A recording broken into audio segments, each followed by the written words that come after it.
Hə, nə deyirsiniz? Bu planı həyata keçirək? Bu pulun bəs eləyəcəyinə inanacaq.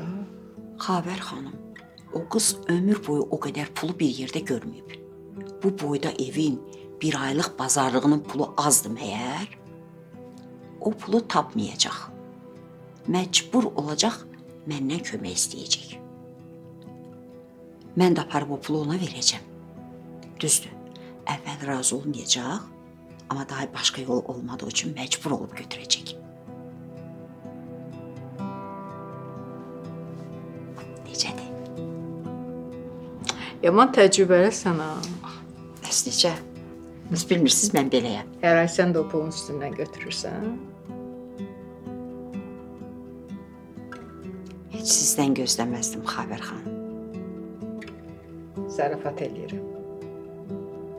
Mən ölərəm, amma haram pula əl uzatmaram.